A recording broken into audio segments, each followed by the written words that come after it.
Ren climbed hurriedly through the newly formed tunnel, his legs trembling from effort and mana poisoning. The mushrooms in his hair barely emitted a faint glow, but he could still distinguish the disaster scene before him. He thought it was a mess as he examined the scattered remains of the lesser worm. Fragments of grayish flesh and greenish fluids covered the tunnel walls. The characteristic smell of mana in iron-rank beast flesh permeated the air. It was a shame that despite the relatively high mana concentration, the worms were so inefficient, and only iron rank at that depth. Other bronze rank beasts could live there without a problem. Of course, Ren doubted if he could eliminate those so easily. But not everything was bad. His eyes lit up upon detecting some of the bronze crystals he had used as bait, miraculously intact among the remains.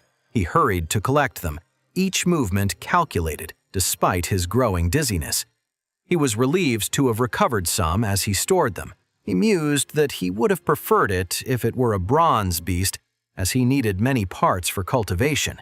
His fingers stopped on something more solid among the organic remains. They were teeth. Lesser worm teeth, though from an iron beast, had their uses. Ren carefully collected them, his mind already calculating their possible applications. He considered that they were not bronze beast fangs, but they were almost as strong due to digging specialization and would serve for something. A particular glow caught his attention. Among the massive remains, something pulsed weakly with a silvery light. Ren held his breath while carefully pushing aside the shredded tissues. It was the core. It wasn't really a complete core. Unlike the complete core of the bronze mantis, for example, the lesser worms was more primitive, barely transforming, so it couldn't process well. It was more like a storage, closer to a simple mana crystal. But the silver color didn't lie. It contained approximately 100 units of concentrated mana. He evaluated it as a low-quality silver crystal while carefully picking it up. It was imperfect and unstable, but with proper processing, it could be useful. The sound of approaching boots interrupted his thoughts. The guards, attracted by the explosion, wouldn't take long to arrive. Ren quickly stored the core along with the other recovered materials. It was time to put the last part of his plan into practice. He thought it was showtime, while composing his expression of surprise and confusion. His mushrooms, weakened by poisoning, provided the perfect image of an exhausted student who had just lived an unexpected experience. The guard's sound drew closer. Ren mentally reviewed his story one last time, the discovery of an unusually rich vein that attracted the crazed worm, the unexpected explosion. Everything fit perfectly. His legs trembled. He didn't have to fake the exhaustion. Mana poisoning was reaching concerning levels, but it had been worth it.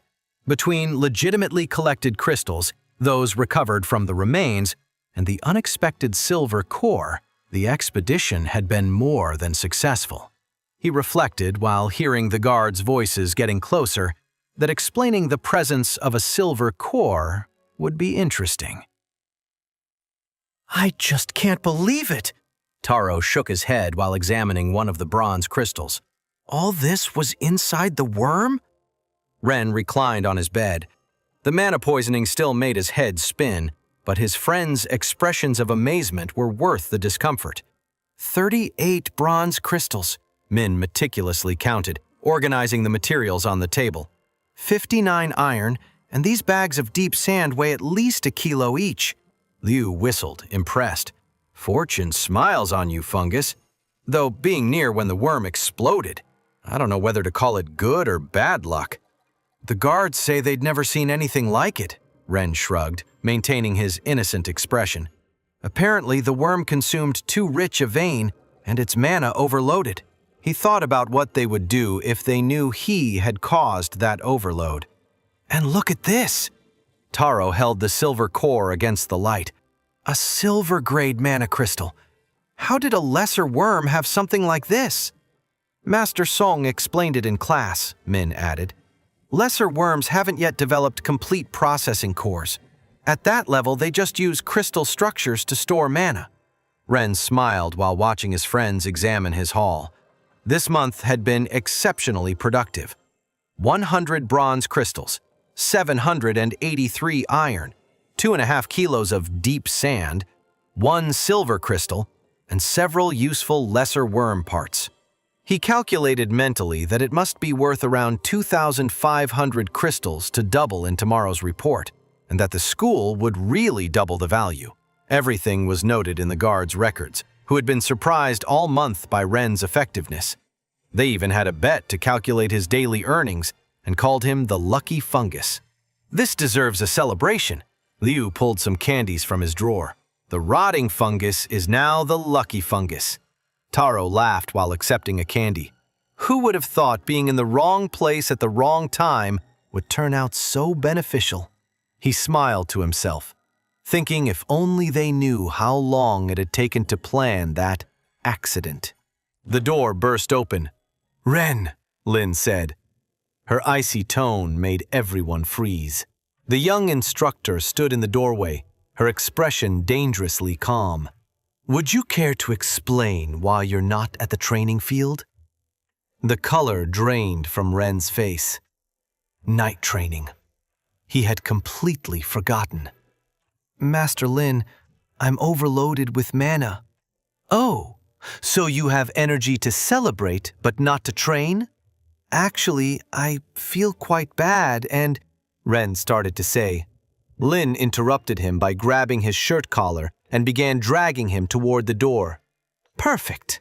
Physical training is excellent for purging excess mana from the system." "But Master Lin—" "No buts.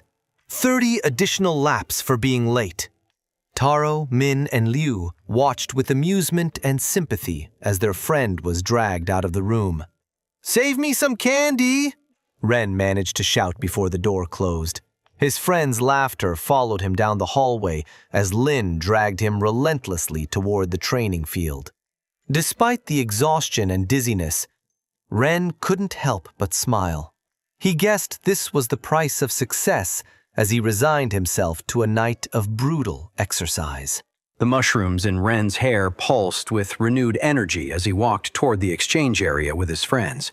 Lin's pill, combined with last night's brutal training session, this morning's workout, and some meditative circulation, had effectively cleansed the excess mana from his system. "I can't believe how well it went today!" Taro practically bounced as they walked, his beetle's markings shimmering with excitement. "I thought I'd struggle again, but the circulation was so much smoother. I could almost feel the patterns." A smile tugged at Ren's lips as he recalled their morning session. Wait, that's not the end. You've just had a free taste. Now get the full story on the Pocket FM app, link in description. Check out our next video and playlist, and don't forget to like, share, and subscribe.